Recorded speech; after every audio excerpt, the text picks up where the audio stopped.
Bang Huda kenapa memilih subjek hukum pidana sebagai spesialisasi? Hukum pidana adalah hukum satu-satunya hukum yang membawa orang kepada kesengsaraan. Jadi kalau bidang lain itu pasti membawa orang kepada kebahagiaan. Ya, kalau bidang perkawinan tentu ada perkawinan, orang bahagia karena perkawinannya. Bidang hukum dagang misalnya, ada transaksi perdagangan, tentu orang bahagia dengan transaksinya. Tapi hukum pidana satu-satunya hukum yang membawa kepada kesengsaraan. Kalau terbukti orang melakukan tindak pidana, masuk penjara dia. Jadi bagi saya itu menarik. Kalau yang lain tidak menarik karena semuanya mengarahkan pada bagaimana orang bahagia. Kalau ini bagaimana orang menderita, kan begitu.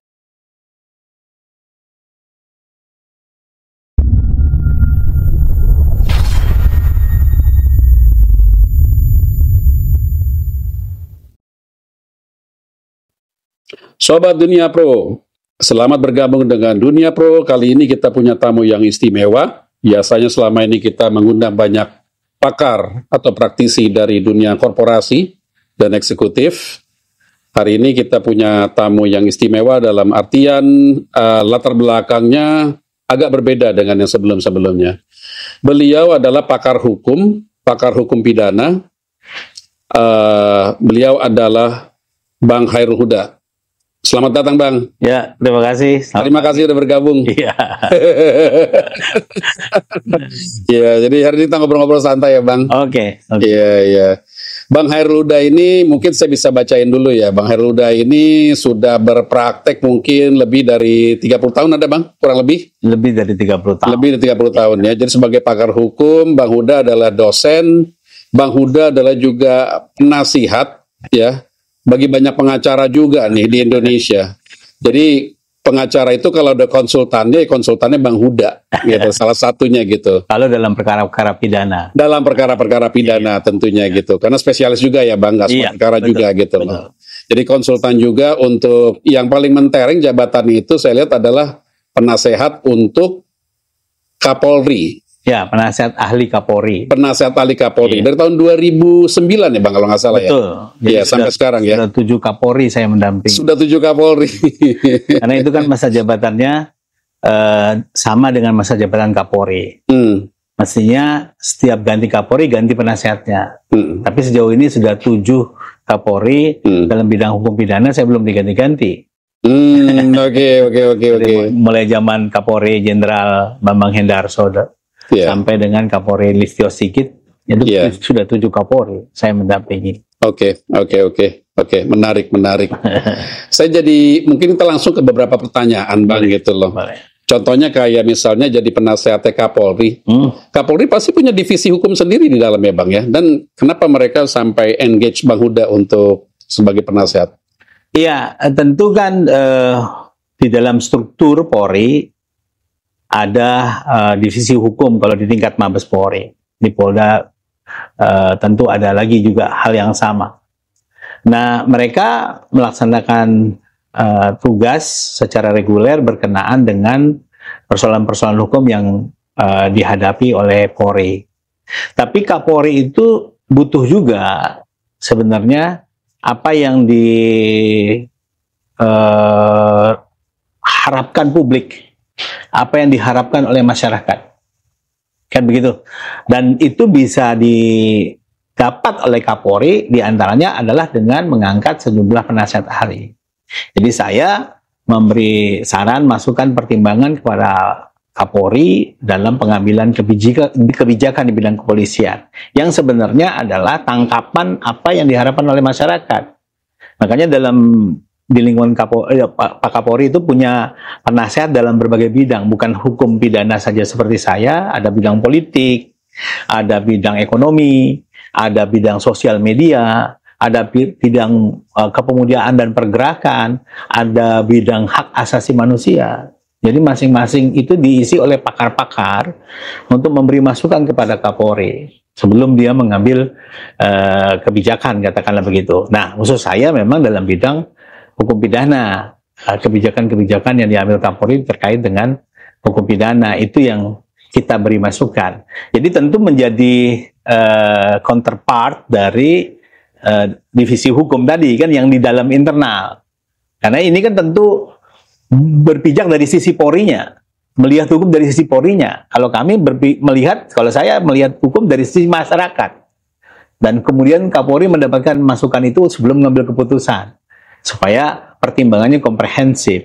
Jadi tugas saya itu menangkap apa yang dirasakan oleh masyarakat terkait dengan harapan-harapan dia terhadap Polri terkait berhubungan dengan masalah-masalah hukum, tentunya hukum pidana khususnya. Kurang lebih seperti itu. Oke. Saya mau tarik sedikit, Bang Huda, kenapa memilih subjek hukum pidana sebagai spesialisasi? Hukum pidana adalah hukum satu-satunya hukum yang membawa orang kepada kesengsaraan. Jadi kalau bidang lain itu pasti membawa orang kepada kebahagiaan. Ya, kalau bidang perkawinan tentu ada perkawinan, orang bahagia karena perkawinannya. Bidang hukum dagang misalnya, ada transaksi perdagangan, tentu orang bahagia dengan transaksinya. Tapi hukum pidana satu-satunya hukum yang membawa kepada kesengsaraan. Kalau terbukti orang melakukan tindak pidana, masuk penjara dia. Jadi bagi saya itu menarik. Kalau yang lain tidak menarik karena semuanya mengarahkan pada bagaimana orang bahagia. Kalau ini bagaimana orang menderita, kan begitu. Orang sengsara. Katakanlah seperti itu. Jadi bagi saya itu yang menyebabkan bidang ini menjadi sangat menarik. Yang kedua, lebih banyak sebenarnya kalau bidang-bidang hukum lain itu mencocokkan antara norma undang-undang dengan fakta konkret. Itu saja. Tapi kalau dalam bidang hukum pidana kita pakai hati nurani.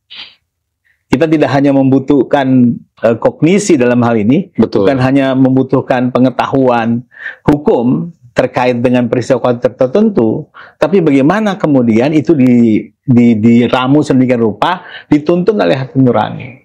Jadi bidang ini bagi saya sangat menarik karena banyak sekali faktor-faktor yang berhubungan dengan kemanusiaan. Ya, undang-undang menyebut pelapor terlapor, misalnya begitu ya.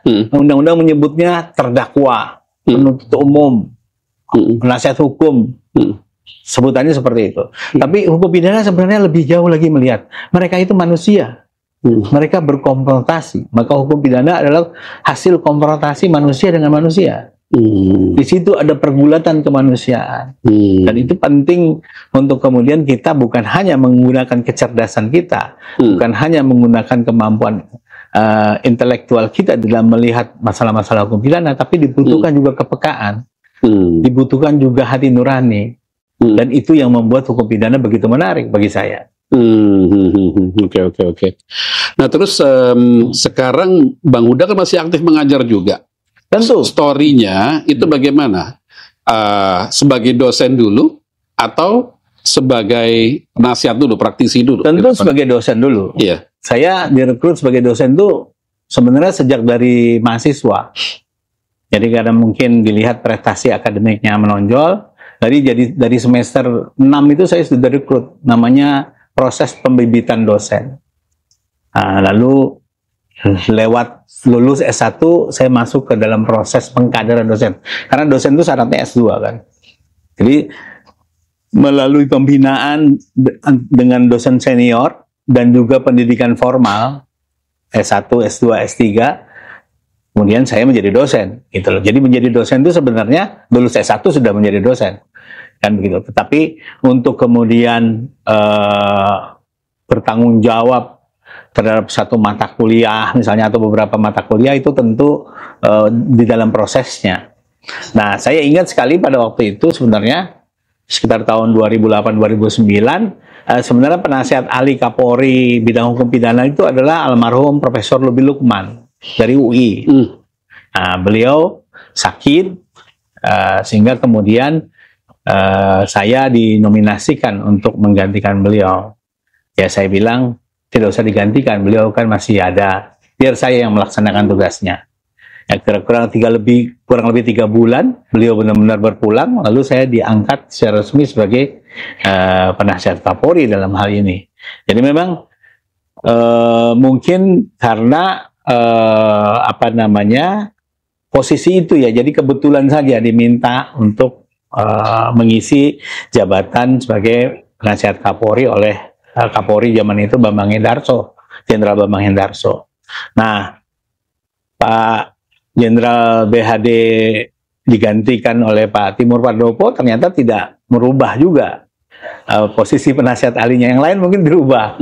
Begitu juga dilanjutkan oleh Jenderal Sutarman, dilanjutkan oleh Jenderal Badrudin Haiti, lalu ke Jenderal Tito Karnavian, lalu Jenderal Idam Aziz, terakhir adalah Jenderal Listio Sigit. Jadi sebenarnya seharusnya setiap ganti Kapolri ganti penasehat, tapi entah bagaimana saya masih dipercaya untuk mengisi jabatan itu. Saya sempat tanya waktu awal direkrut, apakah masih memungkinkan saya mengajar? Mereka mengatakan bahwa posisi ini tidak akan mengganggu pekerjaan sehari-hari, karena Kapolri bisa sewaktu-waktu membutuhkan untuk bertatap muka langsung, tapi lebih kepada sebenarnya melalui jalur komunikasi yang sudah disiapkan. Ya, jadi rapat rutin ada setiap bulan, lalu kemudian mengenai isu-isu tertentu yang diperlukan masukan itu tentu akan dia mengutus orang. Tapi kalau sekarang karena sudah biasa pakai email, ya tinggal telepon saja, lalu masalahnya apa, ya saya bikin analisis tertulis, email, selesai. Gitu. Jadi lebih banyak memberi advice seperti itu. Ya, sewaktu-waktu memang diperlukan untuk tetap buka langsung.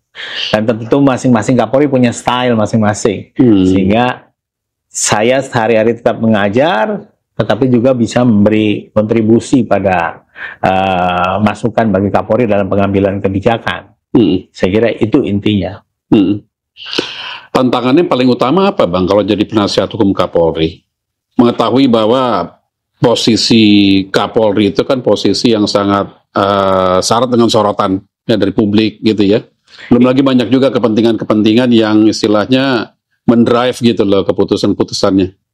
Ya tentu yang paling penting sebenarnya Kapolri mendapatkan masukan yang objektif. Saya katakan tadi di Polri ada divisi hukum, tentu akan memberikan masukan. Tapi apakah masukan itu asal Bapak Senat, asal jenderal tentang, kan gitu loh. Ya, betul, kita nggak tahu kan, betul, gitu loh. Betul. Masukan itu dalam rangka untuk kemudian upaya untuk yang bersangkutan mendapatkan poin tersendiri di mata Kapolri, bisa jadi. Betul. Tapi saya tidak terikat untuk itu. Iya. Oke. Nah, jadi saya harus memberikan masukan kepada Pak Kapolri seobjektif mungkin. Dan apa yang diharapkan masyarakat, bagaimana teks hukumnya, lalu bagaimana kemudian saran saya, pertimbangan saya terkait dengan masalah tertentu. Biarlah Kapolri yang mengambil keputusan. Apakah Pak Kapolri mengikuti pandangan saya atau mengikuti pandangan lain, itu bukan masalah buat saya. Yang penting adalah beliau mendapatkan masukan yang objektif. Dan itu memang tugasnya seperti itu. Supaya kemudian masukan dari staf, katakanlah begitu, tidak sendiri, tapi ada pembanding. Nah, kalau misalnya kemudian bersendiri tentu sangat baik. Tapi kalau misalnya ternyata kontradiktif, ya biar beliau yang mengambil keputusan. Itu. Jadi tantangannya sebenarnya yang pertama itu, yang kedua adalah terlalu banyak orang yang mau memanfaatkan jabatan saya untuk punya akses ke Kapolri kan. Iya, pasti. Iya, itu tantangannya. Dan saya dibisikin gitu ya. Bagaimana sedemikian rupa saya selalu untuk menjaga jarak sepanjang itu sebagai sebuah hubungan yang profesional antara Kapolri dengan penasihatnya. Tidak pernah memasuki ruang pribadi, menjalin hubungan secara pribadi. Saya kira itu yang tidak saya lakukan. Sehingga saya berkomunikasi dengan beliau pun melalui jalur komunikasi Spripim yang resmi, katakanlah begitu. Dan saya menghindari betul menjapri beliau, katakanlah begitu. Kenapa begitu? Karena itu yang menyebabkan nanti orang bisa memanfaatkan saya. Jadi kalau ada orang datang ke saya, tolong dong saya mau ketemu Kapolri, ya, saya tunjukkan itu spree-nya. Anda menghadap ke sana sendiri, Anda mengajukan permohonan untuk menghadap, silakan, nanti beliau yang memutuskan. Saya tidak membuka akses untuk memudahkan. Ini yang tantangan yang terberat sebenarnya, karena banyak sekali orang melihat, wah ini penasihatnya Kapolri nih, bisa setiap saat. Saya bilang justru iya bisa, tapi bagaimana kita menjaga beliau? Dan tugas saya kan menjaga Pak Kapolri, gitu loh. Oke. Kalau saya malah justru mempengaruhi dia untuk mengambil keputusan yang tidak objektif, ya namanya saya nggak berfungsi. Oke. Buat apa jabatan ini kalau seandainya tidak bisa memainkan fungsi sebagaimana mestinya? Saya kira itu tantangan terbesarnya. Oke. Sangat menarik. Independensi ya Bang berarti kalau gitu ya. Oke. Ada contoh kasus-kasus yang berat Bang. Ya. Yang Abang itu mungkin perlu waktu juga untuk istilahnya memberikan perspektif gitu ya kepada klien gitu ya sampai kepada suatu keputusan. Ya tentu banyak ya. Karena ya selain secara resmi sebagai dosen katakanlah gitu ya, juga menjabat penasihat Kapolri. Tapi sebenarnya orang yang minta masukan itu tidak terbatas pada seperti Kapolri gitu katakanlah seperti. Banyak advokat juga yang minta masukan. Juga banyak penyidik Polri yang minta masukan. Tapi ini bukan dalam kaitannya saya sebagai penasehat. Dan tadi saya katakan sebagai penasehat memberi masukan dalam lapangan kebijakan. Tapi kalau terhadap penanganan kasus-kasus, ya kecuali diminta khusus oleh Kapolri, kasus-kasus tentu saya memberikan pandangan objektif kepada siapa saja yang meminta, kan begitu. Nah, tanpa mempengaruhi proses hukum terhadap yang bersangkutan, kan gitu. Jadi tentu ya banyak sekali kalau mau disebut ya hampir semua kasus-kasus besar ya saya sebenarnya ikut membantu untuk kemudian meluruskan kasus-kasus ini dari segi hukum seperti apa. Oke. Ada nggak sih Bang istilahnya potensi pelanggaran hukum pidana gitu ya? Tapi selama ini mungkin luput dari publik atau luput dari pengawasan pihak yang berwajib? Ya tentu sangat banyak. Karena satu contoh kasus yang kemarin sedang menarik ya. Misalnya soal judi online. Masalah ini kan sudah lama sebenarnya. Iya. Masalah judi online gitu ya. Iya. Tapi kenapa baru sekarang? Bisa terungkap kan begitu. Nah ya, itu diantaranya bahwa ternyata kita bisa mendapati ada oknum-oknum tertentu yang jadi backing. Ada oknum-oknum tertentu yang justru tugasnya melakukan pengawasan, malah justru dia yang merilis berbagai macam instrumen untuk perjudian online itu. Dan yang kayak gitu bukan satu. Ya bukan satu jenis tindak pidana misalnya judi online saja yang melibatkan keterlibatan oknum. Narkoba juga begitu. Dan begitu narkoba juga begitu. Kita lihat banyaklah orang yang kemudian diproses hukum karena masalah narkoba. Tapi apakah sebenarnya itu menyelesaikan masalahnya? Nah, kita lihat kan ternyata masalahnya tidak selesai, masih terus aja ada yang jadi produsen, yang jadi pengedar, yang jadi bandar, apapun sebutannya mengenai hal itu. Berarti kan ada yang mengambil keuntungan dari situ, ada yang membackingi di situ. Nah ini yang menyebabkan kemudian kejahatan-kejahatan seperti itu hanya puncak gunung esnya aja yang terlihat. Kemarin kita lihat ya ada mantan pejabat di Mahkamah Agung, di rumahnya ditemukan uang hampir 1 triliun. Itu puncak gunung es aja. Mafia peradilan itu sangat sulit dideteksi. Dan dengan modus, dengan cara yang hampir tidak bisa dilihat publik. Kalau ada 1-2 yang terungkap, dibawa ke pengadilan, ya itu sekedar puncak gunung esnya saja. Bagaimana seorang pejabat, mantan pejabat punya duit cash 920 miliar plus uang emas batangan 51 kilogram itu di rumahnya, di tempat lain, di bank, aset, bisa jadi lebih banyak lagi. Kalau kita punya uang 10 juta di berangkas di rumah kita, di bank kita mungkin hampir 1 miliar kan? Kemungkinan besar begitu. Lebih besar. Lebih besar kan gitu. Jadi ini merupakan bentuk-bentuk kejahatan yang selama ini tidak bisa terekspos dengan sempurna karena keterlibatan oknum. Kita berharap saja nih pemerintahan baru berani nggak membuka persoalan ini seluas-luasnya, sejelas-jelasnya. Nah, itu tantangannya. Saya kira begitu. Abang optimis nggak kira-kira dengan pemerintahan baru? Ya kita lihatlah dalam 100 hari ke depan ya. Ini kan ada program 1 hari presiden. Kalau Polri dapat itu 3 tindak pidana yang menjadi perhatian utama, yaitu judi online, narkoba, dan tindak pidana perdagangan orang. Judi online-nya udah terbuka nih, walaupun mungkin masih sebagian kecil, karena itu baru melibatkan oknum di pusat, oknum di daerah belum, kan gitu loh. Karena ini tindak pidana bisa dilakukan dari mana saja kan gitu loh, dengan teknik IT dari sini dilakukan proxy di sana di Belgia misalnya, kemudian lagi masuk lagi ke sini. Itu kita juga punya kendala besar dari segi teknologi mengenai hal itu. Tetapi ada tindak pidana perdagangan orang. Ini juga Indonesia menjadi bukan hanya lalu lintas perdagangan orang, tetapi juga menjadi sumber dari pemain, dari pemain, ya kan. Nah ini belum terungkap kan, belum ada tindakan Polri yang kemudian bisa membongkar ini. Nah, kita tunggu. Lalu juga narkoba, belum juga tergambar ada gebrakan mengenai hal ini. Nah ini semuanya sebenarnya kadang-kadang terkendala karena ada keterlibatan oknum. Di mana-mana ada keterlibatan oknum. Jadi menurut saya itu menjadi tantangan terbesar dari pemerintahan ini untuk benar-benar membersihkan sebersih-bersihnya, dan jangan ragu.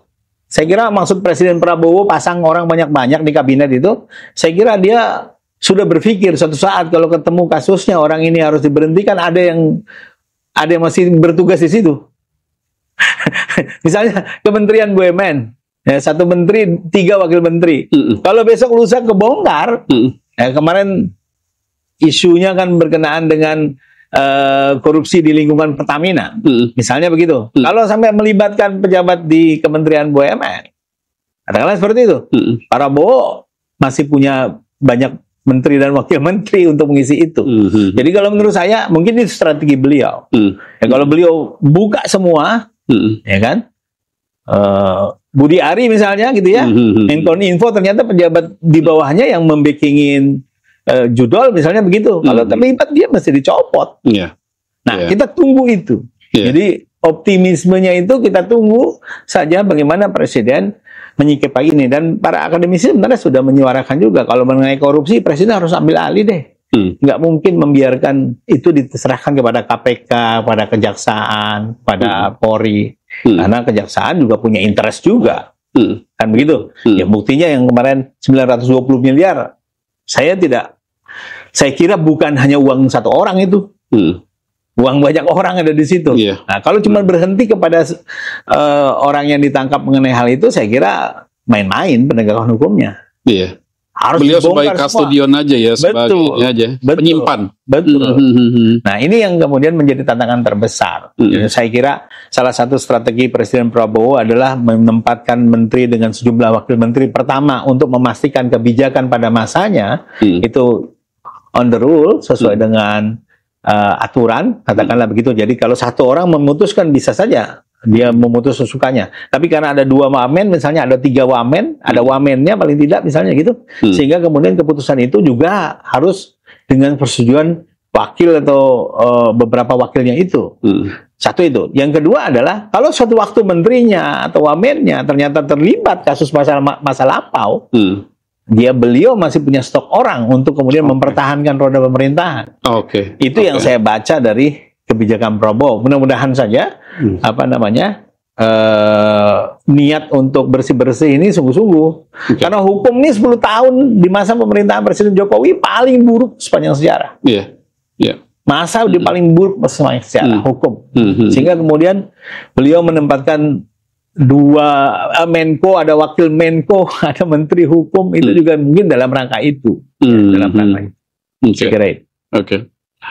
Kita bertahun-tahun kan selalu berkutat dengan masalah korupsi ya Bang. Itu yang paling utama apa sih penyebabnya gitu loh. Ada yang bilang masalah gajinya yang kecil, ada yang bilang ya masalah politik ya, disangkut pautkan dengan politik dan sebagainya gitu. Kalau Abang sendiri sebagai pakar hukum melihatnya bagaimana? Masalahnya utama sebenarnya pada sumber daya manusia. Ya, kita tidak mempunyai sistem rekrutmen yang baik untuk pengisian jabatan ASN ataupun penyelenggara negara. Katakanlah seperti itu. Sehingga bukan bahan-bahan baku yang baik yang mengisi jabatan-jabatan. Mungkin banyak yang baik gitu ya, tapi yang kemudian mendapatkan kesempatan untuk menutupi jabatan strategis itu rata-rata bukan orang yang baik. Tapi misalnya orang yang loyal. Loyal. Misalnya begitu. Nah, kalau sudah loyal dia akan dapat jabatan. Dan bisa kita bayangkan, gitu kan? Orang tidak mempunyai integritas yang baik, ya, tidak punya kemampuan teknis yang baik, diberi wewenang yang besar. Jadi masalah kita adalah masalah sumber daya manusia. Mulai dari perekrutan, pendidikan pelatihannya, penugasannya, ya, itu semuanya pakai duit. Misalnya begitu. Ya kita asumsikan seperti itu. Karena kemarin terbuka tuh mau masuk Akpol 3 miliar. Ternyata sebenarnya bukan segitu. Katanya pasarannya 8 miliar. Maka 3 miliar nggak masuk kan gitu loh. Coba bayangkan kan gitu loh. Kalau Akpol mau masuk TNI, mau masuk jadi hakim, mau masuk jadi jaksa, hal seperti itu. Mau juga birokrasi yang lain. Kita bisa bayangkan betapa uang negara selama ini itu tidak membawa kemaslahatan banyak, karena lebih banyak pada persoalan itu. Yang kedua adalah sekali lagi sistem kita juga belum mumpuni. Kemarin ya hakim-hakim para demonstrasi katakanlah begitu ya, karena gajinya sudah 14 tahun nggak naik, katakanlah begitu.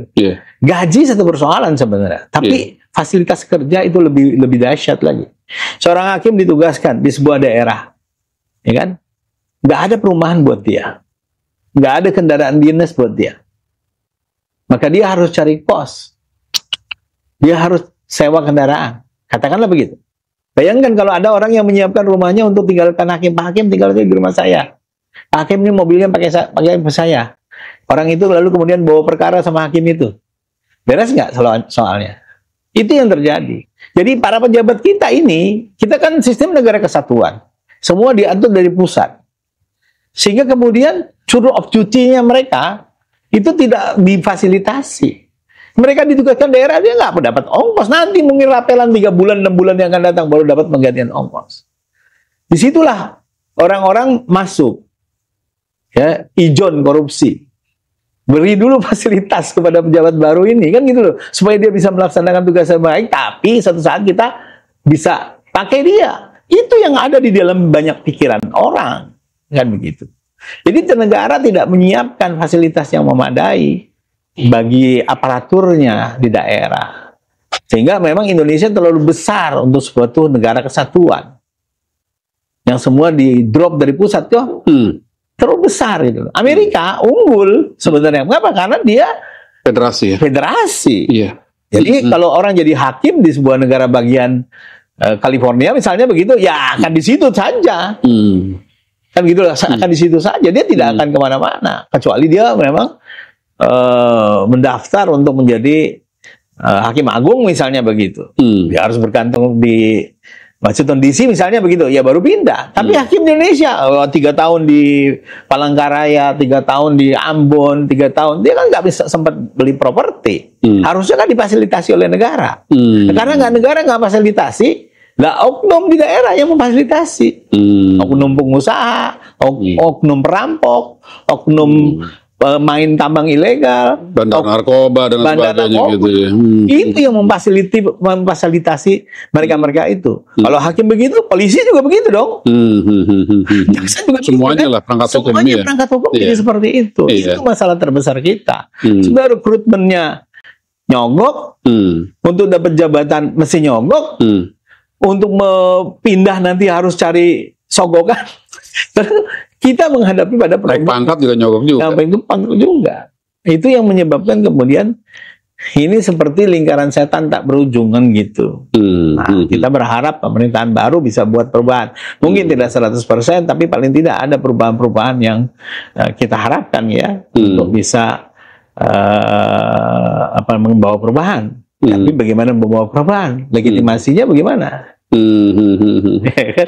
Ya, itu juga menjadi persoalan kan gitu. Betul. Tapi kayaknya banyak pemimpin kita ya, nggak semuanya ya. Kayaknya mereka senang mempreservasi ya situasi begitu ya Bang. Dijaga gitu seperti itu gitu loh.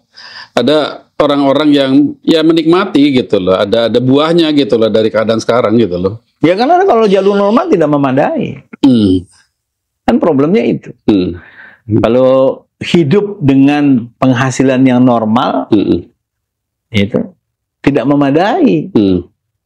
Lalu kalau tidak normal memadai, kan gitu loh. Ya ketidaknormalan yang dipertahankan dong, supaya hidup memadai kan gitu. Ini kan problem akut bangsa kita kan begitu. Jadi kekayaan negara itu tidak di-pool, katakanlah, di negara, lalu terdistribusi dengan baik kepada seluruh rakyat, tetapi berada di dalam segelintir orang.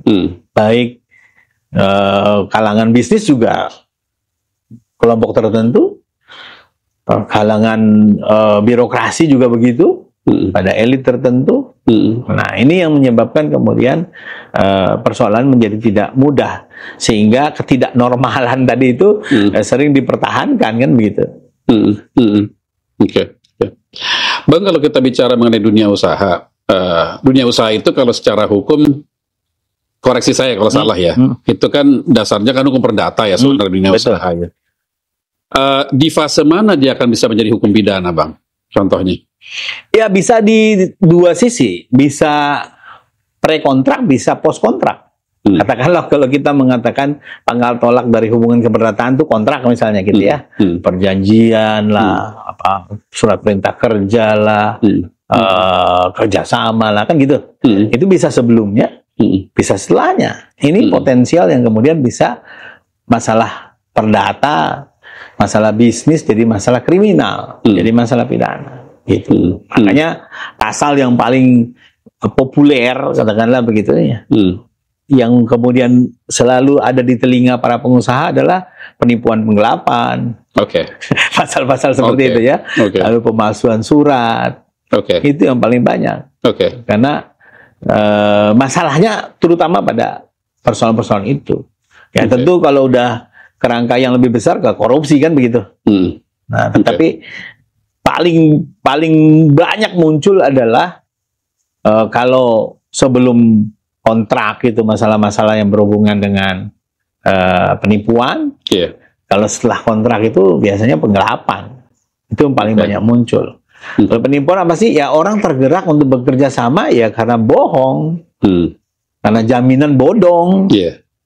Karena proposal yang dimanipulasi kan, karena seperti itu. Nah, hubungan hukumnya terjadi, tapi hubungan hukum ini didorong oleh fraud kan gitu loh, oleh tipu daya. Ini jadi masalah pidana kan gitu. Atau setelah kontrak, uang nggak dibagi. Yang harus menjadi hak orang prestasi gitu ya, Pak? Iya, kalau uang prestasi masih perdata. Prestasi masih perdata, tetapi kalau ada hak orang itu tidak dibayarkan sebagaimana mestinya kan tidak sekedar uang prestasi. Nah, kalau uang prestasi itu kan sebenarnya dilandasi motivasi yang bukan disengaja. Kalau ini disengaja.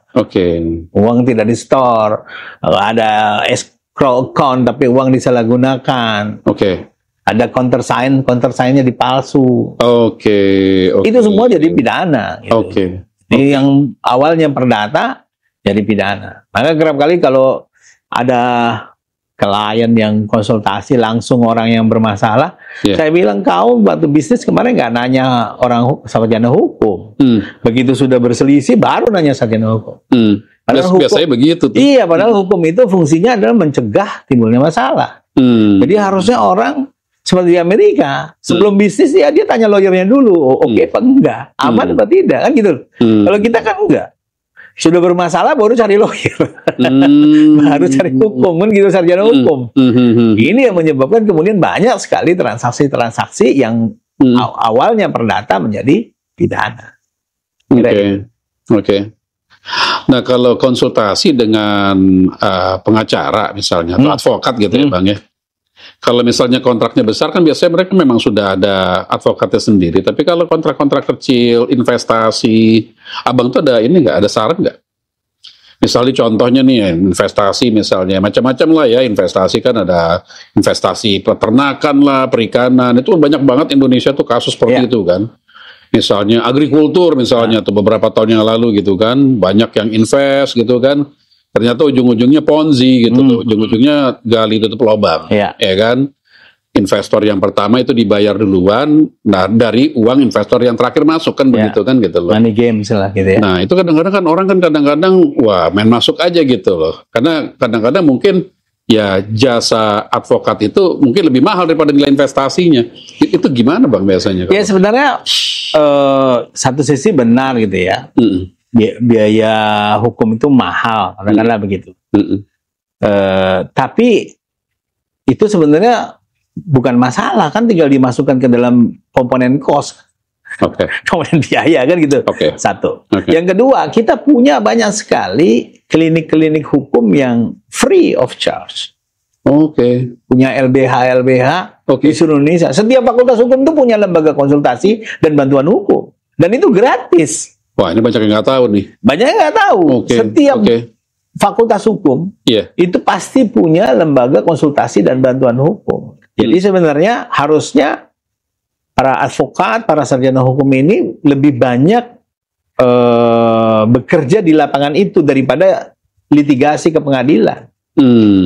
Jadi kalau ini masalah sudah diantisipasi awal kan tidak perlu ke pengadilan. Yang gitu. Kemudian terpaksa saja. Kalau udah terpaksa nggak bisa selesai, ya harus ke pengadilan. Mau nggak mau kan gitu. Pandangan Abang kalau dunia usaha, kalau profesi debt collector dari sisi hukum bagaimana ngeliatnya Bang? Itu profesi yang resmi sebenarnya. Ya, dan dimungkinkan. Ya, cuma persoalannya pelaksanaannya kan. Kadang-kadang dilakukan dengan cara-cara tidak sesuai dengan prosedur. Kan masalahnya di situ. Misalnya debt collector dalam kaitannya kendaraan bermotor misalnya. Ya kan? Dia untuk menarik kendaraan kan tidak boleh di tengah jalan. Dia harus ada pendampingan dari pihak kepolisian. Walaupun tidak harus ada putusan pengadilan lebih dulu, karena memang misalnya kalau sistem leasing itu parate eksekusi, jadi bisa dieksekusi langsung. Tapi harus mendapatkan pendampingan, tidak di tengah jalan. Nah, jadi cara pelaksanaan eksekusinya tidak sesuai dengan prosedur, sehingga mendapatkan reaksi-reaksi sosial dari masyarakat. Ini yang dihadapi profesi sebenarnya debt collector, katakanlah seperti itu. Bang, bagaimana kalau profesi advokat atau pengacara itu berevolusi ya Bang, dengan bertambahnya kompleksitas hukum di Indonesia, belum lagi sekarang teknologi juga ya, cyber security dan sebagainya. Apa yang Abang lihat sebagai tren yang ini ya, yang tadi harus diawasi? Ya tentu bisa ya, ada beberapa hal yang sekarang bisa dijawab melalui AI, katakanlah begitu ya. Tapi kan sekali lagi ada hal yang kemudian membutuhkan lebih daripada sekedar kecerdasan untuk menghadapi masalah-masalah. Termasuk kecerdasan buatan, ada kalanya dia tidak bisa menjelaskan hal-hal yang kemudian di luar dari kapasitas hal itu. Sehingga tetap menurut saya sih akan dibutuhkan, walaupun akan tereduksi ya, akan dibutuhkan mereka yang berprofesi hukum ya, untuk kemudian memberikan legal advice, katakanlah dalam persoalan-persoalan tertentu. Sekarang gini, saya ambil penjelasan mungkin bisa lebih memadai. Semua undang-undang kita kan ditulis dalam bahasa Indonesia, kan begitu ya. Logikanya kalau orang ngerti bahasa Indonesia, maka ngerti dong isi undang-undang. Kalau isi undang-undang itu ada hukum, berarti orang berbahasa Indonesia, mengerti bahasa Indonesia, maka mengerti hukum. Enggak juga Bang, karena bahasa hukum itu berbeda. Dia problem. Itu dia problemnya kan begitu. Jadi tidak sekedar orang mengerti teks undang-undangnya lalu mengerti hukumnya. Kan gitu loh. Karena hukum itu kan, undang-undang itu kan hukum yang dikompromikan. Hasil komprominya itu normalnya. Tapi di balik itu ada teori, ada pandangan falsafah, ada asas hukum. Sehingga kemudian norma yang sama dibaca oleh sarjana hukum menjadi bermakna yang berbeda.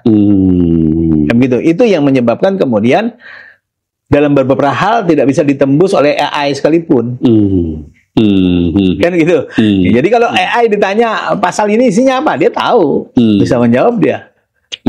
Tapi prinsip apa yang terkandung di dalamnya belum tentu. Betul. Sehingga kemudian dari sisi itu posisi para lawyer ini tetap masih dibutuhkan mungkin dalam 50 tahun ke depan. Iya. Okay. Kecuali memang sudah bergeser ya, beberapa literatur menyebutkan memang nanti pergeseran itu cukup banyak, terutama dalam kalau tindak pidana ya, kalau hukum pidana, delik-delik harta kekayaan. Jadi orang tidak lagi lapor polisi untuk nuntut supaya pelaku kejahatan dihukum. Orang akan lapor ke asuransi untuk memulihkan kerugian dia karena propertinya dicuri, misalnya begitu. Nah, itu kan akan bergeser, akan menggeser dunia hukum. Nah, ini insurance yang akan lebih berkembang ke depannya. Ada buku namanya Crime, Past, Present, and Future. Itu meramalkan banyak sekali nanti tindak pidana yang bergeser menjadi soal klaim-klaim asuransi saja. Nah, itu mungkin pergeseran yang tidak bisa dihindari. Jadi untuk hal-hal yang sifatnya kecil-kecil, itu mungkin untuk kemudian lawyer tidak lagi dibutuhkan itu. Karena orang misalnya motornya kecurian, ya dia lapor polisi kan cuma mengambil tanda kehilangan untuk mengklaim asuransi. Sekarang sudah mulai seperti itu kan. Nah, kedepannya mungkin akan lebih banyak lagi hal yang di cover oleh asuransi, sehingga kemudian tidak perlu proses hukum. Nanti proses hukumnya itu oleh asuransi. Asuransi yang selalu membayar klaim inilah yang berkepentingan orang ini misalnya ditangkap, misalnya begitu. Nah, itu akan terjadi bergeseran seperti itu. Tetapi lawyer, sarjana hukum, itu konsultan hukum dalam banyak segi masih dibutuhkan dalam 50 tahun ke depan lah, menurut saya seperti itu. Oke. Tapi abang sendiri ngeliat nggak pada saat mengadvis ya advokat atau pengacara, apakah mereka sudah mulai menggunakan AI juga? Karena AI ini sebenarnya kan seperti abang bilang ya, itu cuma istilahnya cuma menyajikan teks. Ya mungkin agak satu level di atas search engine lah gitu ya. Tapi kan interpretasi kan berdasarkan kita gitu loh. Dan ya itu juga kan apa yang kita input itulah yang akan jadi makanan mereka gitu loh, supaya mereka tetap pintar gitu kan. Gitu loh. Sudah dimulai belum dia cukup banyak, sebagai paling nggak minimum sebagai library ya bang ya, sebagai source gitu ya, udah mulai, udah banyak kan sekarang. Cukup banyak. Tapi kan kelemahan kita kan administrasi statistik kriminal kita, administrasi peradilan kita kan masih sangat lemah. Kan gitu. Nah, jadi kita mau cari putusan pengadilan tentang ini itu nggak selalu mudah untuk mendapatkannya, karena sistem administrasinya masih sebagian manual, belum digital kan begitu loh.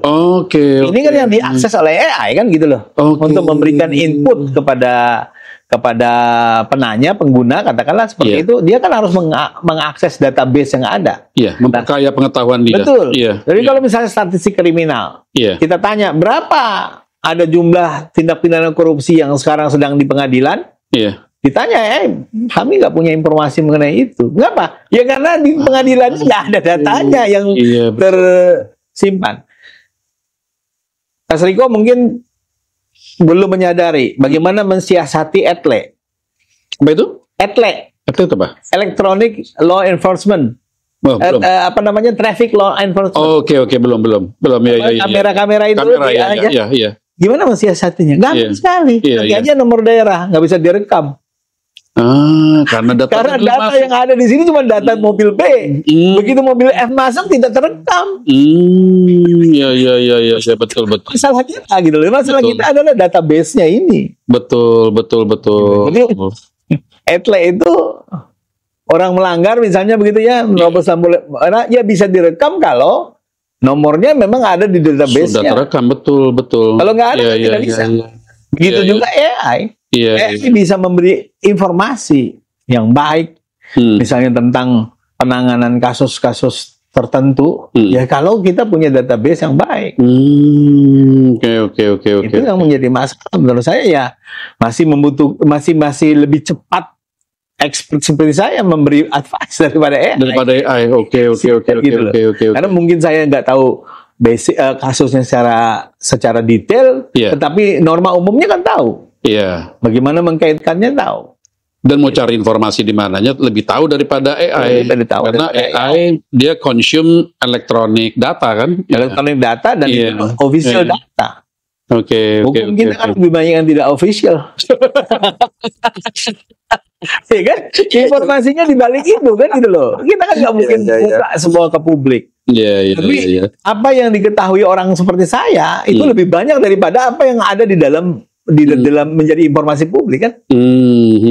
Betul. Dan itu kan yang menyebabkan orang tanya, nanti saya bisa jelaskan tuh. Dulu dalam kasus ini begini konstruksinya, dalam kasus ini begini prosesnya. Kalau kita padukan dalam kasus ini maka kesimpulannya kan begini. Dan itu yang belum, karena informasi ini adanya sektoral, informasi ini adanya lokal, sehingga kemudian ketika dijawab oleh mesin seperti AI itu kadang-kadang ya tidak akurat atau terlalu umum, tidak spesifik. Saya sendiri sudah coba untuk kemudian menguji keandalan AI ini.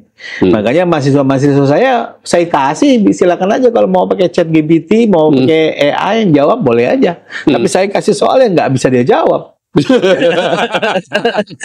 Ya kita nggak bisa melawan perubahan kan? Yang penting kita bisa beradaptasi dengan perubahan. Jadi saya kuliah saya bilang kalau mengenai ini kau cari di AI, cari AI. Yang ini dengar penjelasan saya, karena nggak akan kau temukan di AI. Itu masih baik itu dosennya kasih pengarahan. Jadi perkembangan teknologi ini kita sikapi secara positif, kan gitu loh. Tapi kalau nggak kita siasati, mahasiswa kita akan punya penurunan kualitas yang sangat dahsyat. Kemarin COVID saja sudah menurunkan kualitasnya, mungkin mundur 5-10 tahun. Kualitas SDM kita gara-gara COVID. Ya, saya merasakan betul sulitnya mengajar mahasiswa yang SMA-nya di masa COVID. Nggak nyambung sama sekali. Tapi punya ijazah SMA kan berhak untuk kuliah kan gitu. Itu problem besar. Nah, kalau kemudian mereka 2 tahun main gadget aja di rumah kali mereka ya. Kelompok ini lalu kemudian bergantung pada AI. Seperti apa kan gitu loh. Seperti Wamen Pendidikan Tinggi Riset dan teknologi kan mengatakan bahwa ya kalau mau dapat informasi yang mendalam jangan tanya AI. Kan begitu loh. Informasi yang sekedar pengetahuan saja, saya kira nggak masalah. Tapi kalau untuk mengetahui secara keilmuan mendalam, ya harus riset. Itu yang menjadi kemungkinan ke depannya seperti apa. Oke. PR kita banyak banget ya Bang ternyata ya? Banyak banget sebenarnya. Saya katakan tadi 10 tahun ini hukum pada posisi yang sangat tidak menguntungkan, sehingga ini masalah-masalah di mana-mana. Masalah-masalah di mana-mana yang kemudian bingung mau menyelesaikannya dari mana mulainya, katakanlah.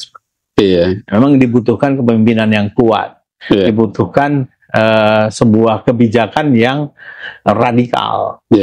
Saya kira tidak bisa diatasi dengan kalau misalnya ada hakim agung atau hakim terima suap, itu kan aturannya cuma dinonaktifkan.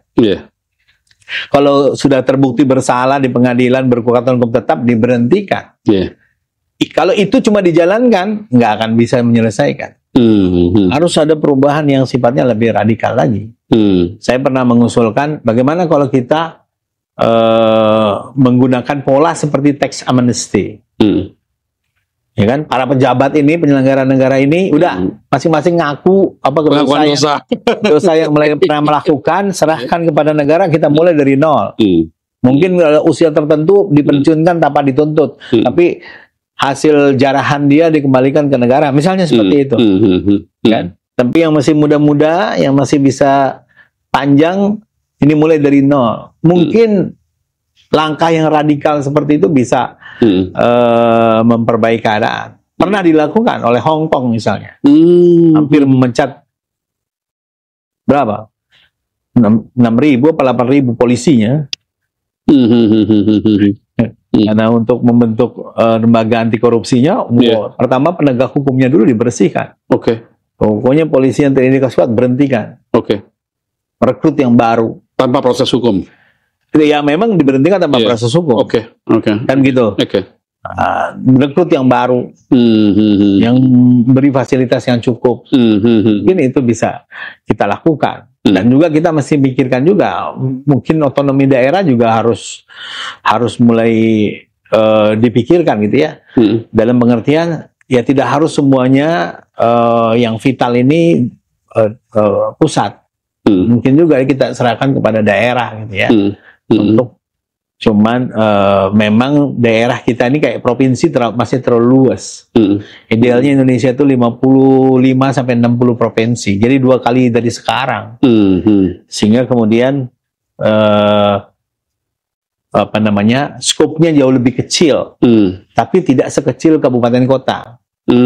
Dan titik berat otonomi itu pada provinsi, tetapi provinsi yang jumlahnya lebih kecil. Misalnya ini Tangerang Raya ya, mestinya bisa dikembangkan ke arah sana. Sekarang ada 3 kabupaten dan kota kan, Kota Tangerang Selatan, Kabupaten Tangerang.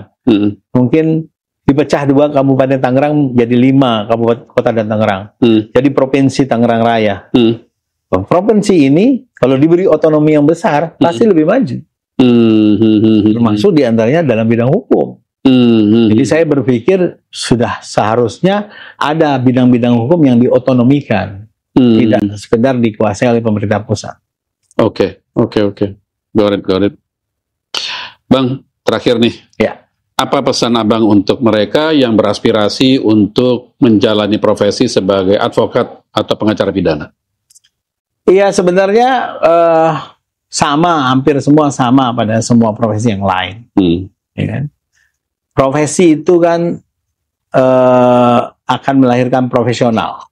Orang disebut profesional kalau terdidik baik, terlatih baik, terbayar baik. Ya kan seperti itu. Betul. Saya menyebut pertama terdidik baik. Jadi raihlah pendidikan yang sebaik-baiknya. Kan gitu ya. Pendidikan yang sebaik-baiknya. Pendidikan tinggi hukum yang sebaik-baiknya. Ya, pelatihan-pelatihan menjadi sangat penting untuk memperkaya, memperkuat. Nah, ini yang kemudian modal utama untuk bisa nanti terjun ke profesi dan terbayar dengan baik.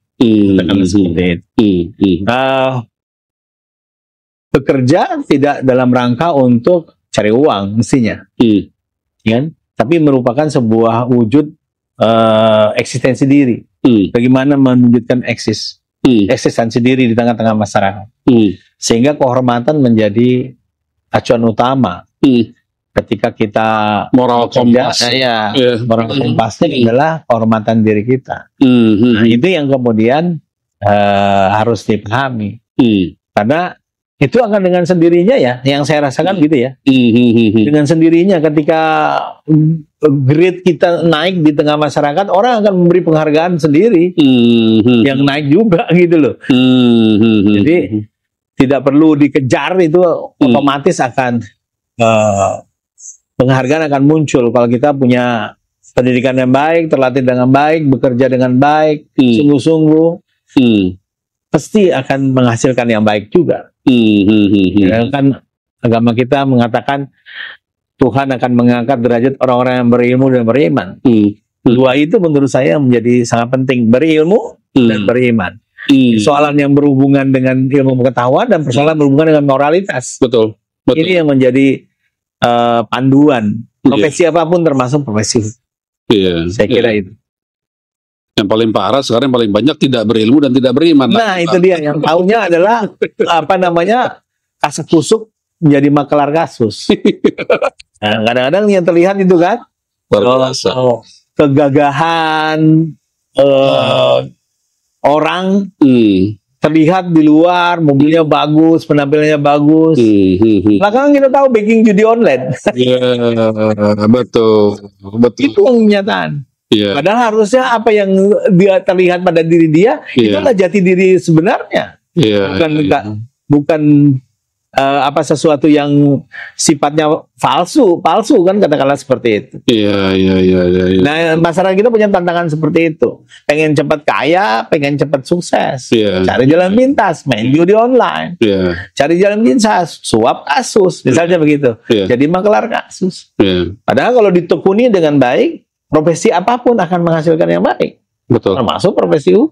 Betul. Ya. Ya, sama satu lagi mungkin meritokrasi kali ya Bang. Di negara ini meritokrasi ini Ya, itu susah salah sekali juga kan. bukan Tadi gitu. saya katakan cure of duty. Iya. Penugasan Iya. orang itu banyak sekali yang bukan bidangnya, Iya. bidang keahliannya. Iya. Menteri Kesehatan kita Iya. bukan dokter. Iya. Iya. Ya kan gitu. Jadi ironi juga gitu loh. Iya. Iya. Karena latar belakangnya bisnis, ya menganggap rumah sakit adalah bisnis. Iya. Kan begitu. Iya. Jadi dia cuma mengatakan bahwa jasa rumah sakit di Indonesia segitu mahal, sehingga orang lari ke Penang, lari ke Mount Elizabeth di Singapura, kan? Dia kan tahu bahwa di Penang sana, di Malaysia sana, semua alat kesehatan yang impor free tax. Jadi biaya layanannya lebih murah. Di kita double tax yang kalau perlu. Iya. Sehingga layanan jadi mahal. Iya. Karena pola pikirnya menteri misalnya dari segi manajemen bisnis, ya melihatnya itu sebagai bisnis, Iya. kan sebagai public service. Iya. Kita rumah sakit umum pun belum menjadi sebuah sentral dari public service kan. Iya. Masih ada aspek bisnisnya juga di situ. Iya, betul. Padahal harusnya kan tidak boleh. Gitu. Iya. Nah, perguruan tinggi, ya harusnya kan perguruan tinggi negeri itu adalah public service. Iya. Ternyata berbayar mahal tuh. Iya. UKT-nya mahal, uang kuliah tunggalnya mahal. Iya. Padahal universitas negeri. Nah, itu yang menyebabkan kemudian juga menurut saya menjadi masalah gitu ya. Karena apa? Ya karena orang yang bukan ahlinya diserahkan tanggung jawab mengenai hal itu. Iya. Saya dulu ya waktu awal-awal jadi doktor hukum itu ditawari untuk jadi hakim agung. Iya. Saya bilang tidak semua orang bisa jadi hakim, saya bilang. Okay. Kan begitu loh. Iya. Sehingga menurut saya itu bukan bidang saya. Gitu. Saya lebih fokus pada hal yang lain katakanlah. Nah ini kan banyak sekali orang kan. Kalau ada formasi untuk pengisian jabatan-jabatan seperti itu, nggak lihat diri gitu loh. Memenuhi syarat secara formal daftar gitu loh. Iya betul. Nah, padahal lihat diri lah. Karena masing-masing profesi itu pasti ada satu hal yang khusus kita harus kuasai, katakanlah begitu ya. Betul. Nah ini yang kurang. Jadi bagaimana perekrutan, bagaimana penugasan, sistem meritokrasi tadi yang belum berjalan di kita. Banyak kan masih didasarkan pada loyalitas, didasarkan pada upeti. Ini yang menyebabkan kemudian banyak sekali orang-orang yang bukan ahli dalam bidangnya itu yang kemudian punya wewenang. Nah, tinggal tunggu aja kehancurannya kan, karena kalau diserahkan satu urusan pada bukan ahlinya, tinggal tunggu kehancuran. Betul. Itu yang terjadi di kita. Betul. Itu kayaknya bisa jadi judul sesi kita tuh.